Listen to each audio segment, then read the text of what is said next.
अगर आप सच में इंग्लिश बोलना चाहते हैं तो मेरे तरफ से एक फ्री में जैसे कि स्पोकन इंग्लिश कोर्स लॉन्च हो गया है और यहाँ पर बिल्कुल फ्री में जितना भी कोर्स है उसको फ्री में कराया जाता है। अगर आप सच में इंग्लिश बोलना चाहते हैं अपने लाइफ में तो यहाँ पर जितने भी फ्री में जो कोर्स है यानी जितने भी कॉन्सेप्ट पढ़ाए जाएंगे आपको अगर उस कॉन्सेप्ट को कर लेते हैं तो आई थिंक आपको इंग्लिश बोलने में प्रॉब्लम नहीं होगी। तो अगर आप इंग्लिश सच में बोलना चाहते हैं तो ये चैनल को ना अपने पास एकदम जब्त कर लीजिए, अपने मोबाइल में रख लीजिए। ये प्लेटफॉर्म यूट्यूब प्लेटफॉर्म को अपने हर स्क्रीन पर होना चाहिए, क्योंकि यहाँ पर ऐसा नहीं कि सिर्फ पढ़ाया जाता है, इंग्लिश बुलाया जाता है और जो भी रोज़ कॉन्सेप्ट वगैरह होता है वो बिल्कुल आपको फ्री में दे दिया जाएगा। ठीक, जो भी आज पढ़ाया उसका फ्री में आपका नोट्स मिल जाएगा। तो आपको इस चैनल पर ना बहुत ही बेहतरीन तरीक़ा से स्पोकन इंग्लिश सिखाया जाता है। अगर सच में आप सीखना चाहते हैं तो ये चैनल से जुड़ जाइए, ओके, और ये चैनल का फ़ायदा उठाइए। तो देखिए हम लोग कुछ क्लास कर चुके थे और कुछ क्लास करने वाले हैं, तो अगर आप नहीं किए हैं तो पहले भी वीडियो को देख लें, क्योंकि छोटे छोटे अभी कॉन्सेप्ट हैं। अभी से आप लग जाइए क्योंकि अभी ज़्यादा क्लास नहीं हुआ है, अब बहुत ही कम क्लास हुआ है। और अगर आप इस क्लास के अभी से भी लगते हैं तो I think you can speak English, you can improve your English, okay. तो I think you should join this channel, okay. आपको इस चैनल से जुड़ना चाहिए और जुड़ने के लिए कुछ नहीं, सब्सक्राइब वगैरह उसको बेल आइकन दबा दीजिए। लेकिन मैं ये नहीं कहता हूँ कि आप दबा ही दीजिए, सब्सक्राइब कर ही दीजिए। आपको सिर्फ विदाउट सब्सक्राइब किए भी है बिना भी इस चैनल पर आप बने रह सकते हैं, ठीक। और sorry for saying that to subscribe my channel, sorry for it. चलिए हम स्टार्ट करते हैं अपने टॉपिक को, ओके। तो देखिए जैसे कि हम लोग कर रहे थे स्पोकन इंग्लिश लेवल 1, ठीक। ऐसा कि स्पोकन इंग्लिश लेवल 0 भी है, लेवल 1 भी है, और डेली यूज सेंटेंसेस भी है, और स्पोकन इंग्लिश वर्ड्स भी हैं। सब कुछ मैं आपको कराया हूँ, अगर उसको देख लेते हैं तो ठीक है। और 1 में यहाँ पर क्लास 21 है। स्पोकन इंग्लिश लेवल 1 में क्लास ये 21वां है। अगर 1 से लेकर 20 तक नहीं देखें तो देख लीजिएगा। रविकांत स्टडी ऑफिशियल मेरा चैनल का नाम है, ओके, जिस चैनल पर आप पढ़ रहे हैं, ठीक। तो चलिए हमारा जो आज का टॉपिक है बहुत ही इंपॉर्टेंट टॉपिक है, और ये छोटे सा कॉन्सेप्ट है आपकी इंग्लिश के लिए, आपको स्पोकन इंग्लिश के लिए। तो सबसे पहले आज की वीडियो में हम जानेंगे कि कॉम्प्लीमेंट क्या होता है, ओके। कॉम्प्लीमेंट क्या होता है, जिसको हम पूरा किया अनुप कहते हैं, ठीक। तो देखिए कॉम्प्लीमेंट की परिभाषा अगर देखा जाए तो कहा जा सकता है कि जो सब्जेक्ट या ऑब्जेक्ट के बारे में कुछ अधिक जानकारी दे उसे कॉम्प्लीमेंट कहते हैं। देखिए क्या होता है कि कोई सब्जेक्ट या ऑब्जेक्ट के बारे में अगर कुछ विशेष जानकारी दे तो उसको हम क्या कहते हैं, कॉम्प्लीमेंट कहते हैं, ठीक। तो जैसे कि हम लोग प्रेजेंट इंडेफिनिट टेंस पहले जिसमें रूल 1 पढ़े थे, आज हम रूल 2 पढ़ेंगे। कॉम्प्लीमेंट समझ गए। चलिए रूल आज हम 2 पढ़ते हैं, यानी कि प्रेजेंट इंडेफिनिट टेंस को हम लोग कवर कर रहे थे, जिसमें रूल 1 पढ़ चुके हैं और आज रूल 2 पढ़ने वाले हैं, ओके। तो चलिए पहला जो है आपको पढ़ना है नॉमिनेटिव केस, जिसको कहते हैं कर्ता कारक। क्या कहते हैं, नॉमिनेटिव केस का मतलब कर्ता कारक। जब कोई नाउन या प्रोनाउन किसी वर्ब के सब्जेक्ट के रूप में आता है उसे हम नॉमिनेटिव केस कहते हैं। कोई भी सेंटेंस में अगर चाहे वो नाउन रहे या प्रोनाउन रहे, देखिए नाउन और प्रोनाउन ही नाउन और प्रोनाउन ही सब्जेक्ट के रूप में आता है, ठीक। समझ में आ गया। सब्जेक्ट के रूप में कौन आता है, नाउन या प्रोनाउन ही, ठीक।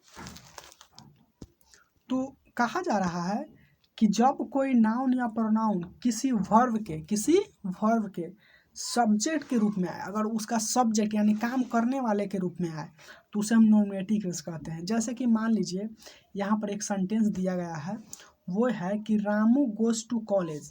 रामू है ना जो कॉलेज जाता है, ठीक। तो यहाँ पर गोज क्या है, वर्ब है, और वर्ब देखिए सब्जेक्ट के रूप में आना चाहिए, सब्जेक्ट के रूप में आए। तो सब्जेक्ट को पहचानने के लिए आप वर्ब से कौन से सवाल कीजिए, कौन से, ठीक, कौन, ठीक है ना। कौन लगाकर अगर सवाल कीजिएगा तो सब्जेक्ट पता चल जाएगा। तो अब देखिएगा इसमें कि सब्जेक्ट के रूप में आया है कि नहीं। तो देखिए ये गो क्या है, गो एक वर्ब है। अब इससे बताइए कौन से सवाल कीजिए कि कौन जाता है, ऐसे कहिए कि कौन जाता है, भविष्य न करेंगे, भव माने गो माने जाना, कौन जाता है? तो कौन जाता है? रामू जाता है। ठीक, रामू जाता है। ठीक, तो रामू जाता है। तो अगर कौन से अगर वर्ब से सवाल कीजिएगा, वर्ब से कौन लगाकर सवाल कीजिएगा, अगर वो आ जाता है तो सब्जेक्ट होता है। तो इसमें रामू क्या है? सब्जेक्ट है। रामू क्या है? सब्जेक्ट है। और रामू क्या है? एक नाउन है। नाउन है। नाउन है तो ये बोला ना कि अगर कोई नाउन, तो इसमें नाउन आया, इसी को कहते हैं हम नॉमिनेटिव केस। नॉमिनेटिव केस यानी कि राम सब्जेक्ट के रूप में आया, जो क्या है? नाउन है। और ये किसका काज कर रहा है? नॉमिनेटिव केस का, क्योंकि सब्जेक्ट के रूप में आया है। ठीक, समझ गए? ये क्या है? Nominative case. तो यानी रामू क्या हो गया? Nominative case. दूसरा है ही गोज टू कॉलेज। अब इससे भी कौन लगा के सवाल कीजिए, कौन जाता है? तो वह जाता है। तो वह क्या हो गया? यहाँ पर वह हो गया जो प्रोनाउन हो गया, वह जो हो गया वो प्रोनाउन हो गया। और ये क्या हो गया? Nominative case. नॉमिनेटिव केस क्यों? क्योंकि ये बोला कि जब कोई नाउन या प्रोनाउन, चाहे तो सब्जेक्ट के रूप में नाउन आए या प्रोनाउन आए, अगर वर्ब के सब्जेक्ट के रूप में आता है, यानी ये गो का सब्जेक्ट क्या है? ही ना है, तो वही सब्जेक्ट के रूप में आता है ना, तो इसी को कहते हैं नॉमिनेटिव केस। तो ही क्या हो गया? नॉमिनेटिव केस, जो कि प्रोनाउन है। ठीक, चलिए अब देखते हैं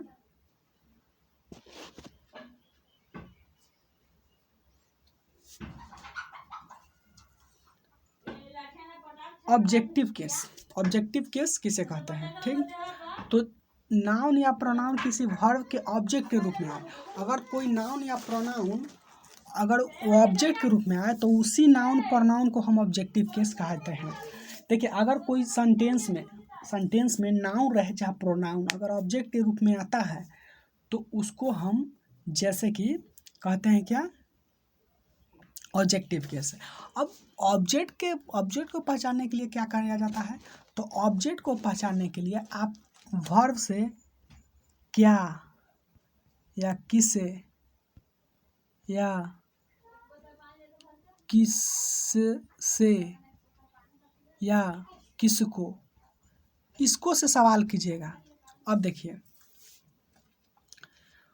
मोहन, ये चारों में से कोई से एक, चारों से सवाल कीजिए जिससे बैठता हो। अगर इससे जवाब आता है चारों में से कोई से, तो वो ऑब्जेक्ट होगा। जैसे कि देखिए, मोहन हेल्प सोहन। अब देखिए, अब हेल्प क्या है? वर्ब। तो वर्ब से सवाल कीजिए, तो हेल्प माने मदद करना। क्या करता है?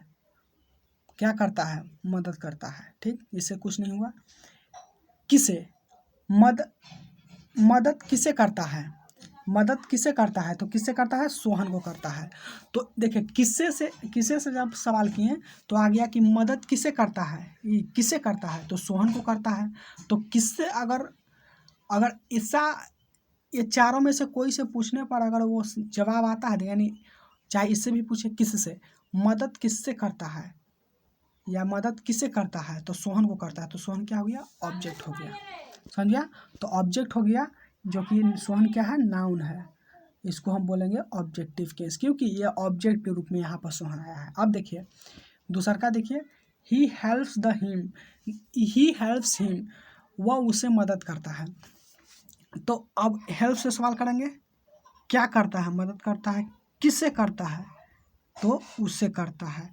तो उससे क्या हो गया? ऑब्जेक्ट हो गया। कहा कि किससे हम कहे ना सवाल किए, किससे? वर्ब से सवाल कीजिएगा कि किसे करता है, तो उससे करता है। तो ये क्या हो गया? ये हिम है जो प्रोनाउन है, जो कि ऑब्जेक्टिव केस है।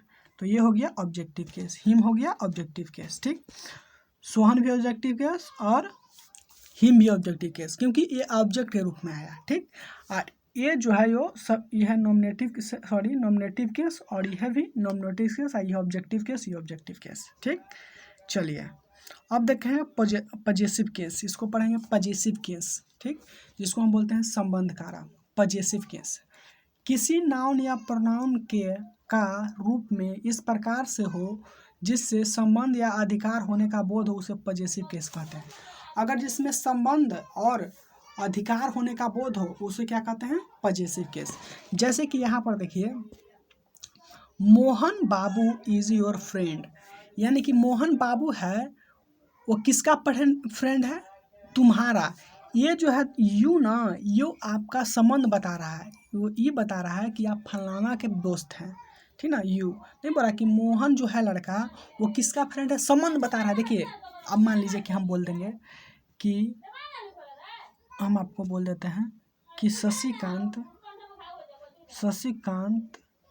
इज, अच्छा अगर हम ऐसे लिखेंगे कि शशिकांत फ्रेंड, तो ये बताइए इससे रिलेशन का भाव हो रहा है कि शशिकांत फ्रेंड है, लेकिन किसका है, संबंध किसका बता रहा है, आखिर रिश्तेदारी किससे है, ये पता चल रहा है। जैसे हम यहाँ पर माई लगाएं कि माई शशिकांत इज माई फ्रेंड, जो है ये संबंध बता रहा है कि ये मेरा है, इससे संबंध बना, इससे रिश्ता बताया। तो रिश्ता जो बताता है, संबंध बताता है, अधिकार, अब हम पर अधिकार हो गया कि शशिकांत मेरा दोस्त है, या Shashikant is my brother, Shashikant मेरा भाई है, ठीक। तो ये माई जो है ना, ये जो है एक संबंध बताया, अधिकार बताया कि हाँ हमरे है, ये है दोस्त, तुम्हारा नहीं हमर है, ठीक। तो ये अधिकार बताया, तो इसी को कहते हैं हम पजेसिव केस, क्योंकि इससे अधिकार है।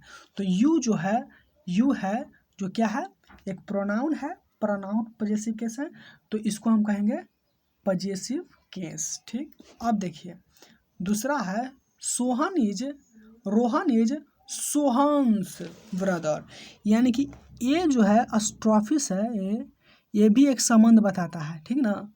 तो ये किसका ब्रदर है, सोहन का, तो ये सोहन्स जो है ना, सोहन्स, ये क्या हो गया, पजेसिव केस, ठीक। तो आई थिंक आप लोग समझ गए होंगे नॉमिनेटिव केस, पजेसिव केस और ऑब्जेक्टिव केस के बारे में। और इसका नोट्स आपको वीडियो के डिस्क्रिप्शन बॉक्स में मिलेगा, आपको मिलेगा PDF लिंक, उस पर आप क्लिक कीजिएगा तो आपको यही सेम टू सेम नोट्स आपको मिल जाएगा। और ये चैनल पर आपको फ्री में पढ़ाया जाता है। और देखिए मैं आपको आई प्रॉमिस यू कि अगर आप पूरा कोर्स कर लेते हैं तो I think so that one day you will be speak fluent English in the place of public and in the presence of a speaker, and you can talk to anyone and every person what you have to talk, okay. अगर जो आप बात करना चाहते हैं तो अब reality में आप हम बोल सकते हैं कि आप इंग्लिश बोलने लगिएगा।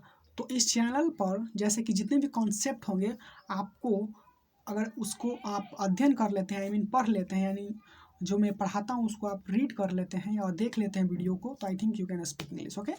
तो अभी शुरुआत हुआ है, अभी ज़्यादा देर नहीं हुआ, ज़्यादा कॉन्सेप्ट नहीं हुआ है।